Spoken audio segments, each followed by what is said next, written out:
ঠিক কথা আমি কেমিস্ট্রি পাচ্ছি মানে তোমার নামের সাথে মানে সব ইসের সাথে একটা মিল পেইতে আছে, একটা রহস্য পাইতে আছি। আসলে আমার বয়স তুমি জানতে চাইছো? 34, আমার বয়স 35 চলে।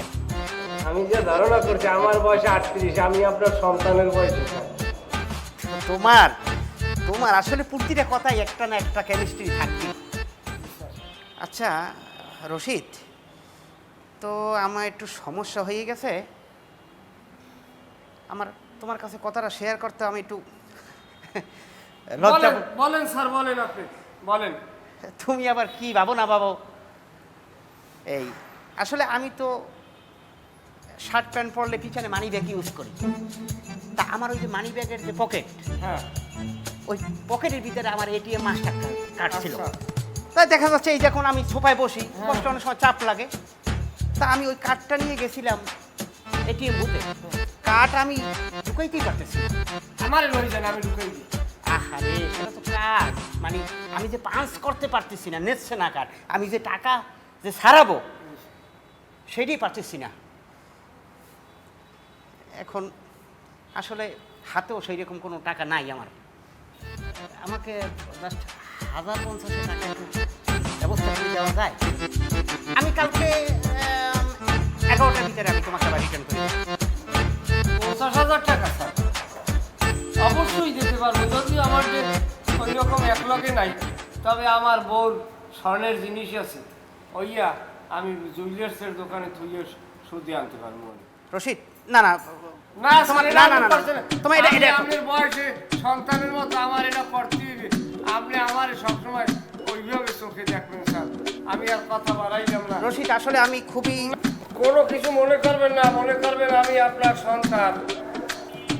কুয়াকাটার জমিনে একটা বীজ আপনি রোপণ করে গেছেন, এটা মনে রাখবেন। আমি এখন যাইয়া অল্প সময়ের মধ্যে কাট্টু 100 টাকা লইয়া আইতেছি। আসলে রশিদ, তোমার কথার ভিতরে কত রস সেটা আমি বুঝতে পারছি, আমার কথার ভিতরে যে কত কষ সেটা তুমি রশিদ বুঝতে পারো না। আমি তোমাকে যে কোন চিপের ভিতরে ফেলাইছি, জায়গা তো নেবো না, টাকাও দেবো না, উল্টা তোমার কাছ থেকে টাকা নিয়ে আমি চম্পট চলে যাবো ঢাকা শহর। বুঝবা লোভে পড়লে কি হয়।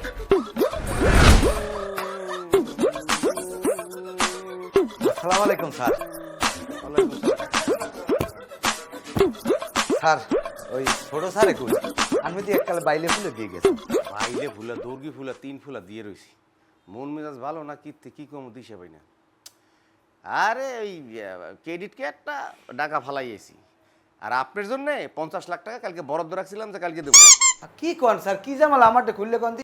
আরে ওই যে জাগার কাগজ ধাইলেন না, ওই কারণে ভাবছিলাম যে 11টা বড় দিকে আপনার 50 লাখ টাকা দিয়ে দেবো। এখন তো ক্রেডিট কার্ড ফোন করছি চললেইতেছে, কিন্তু আপাতত একটু ঝামেলায় পড়ছি। তাই কি ঝামেলা একটু আমারটা একটু কন স্যার। না না না, ওই আপনার কাছে বলাটা ঠিক হইবে না। মানে ওই 1050 টাকা আপাতত লাগে, কালকে তো মনে করেন লাখ লাখ টাকা আয় পড়বো। এটা একটা কোনো কথা কইলেন স্যার? ও 50-60 হাজার তো আমার কোচকে দেয় সবসময়, তাই এখন নাই তাহা কোনো পাই যাবে না। স্যার ছোট্ট একটা রিকোয়েস্ট, যাওয়ার সময় গাছের 11টা কাঁঠাল আর 32 কেজি আম দুইজনের লগে আমি রাখছি। শোনেন, আমার বউ বিশেষ করে আর্মের প্রতি একেবারে কি কম স্যার, পারে না আমার বউ আর্মে করলে আর্মে নিয়ে আমাকে বাড়ি আন দেয়। আপনার কষ্ট করা লাগবে না, ঠিক আছে? আমার টাকা ম্যানেজ। স্যার আর্মে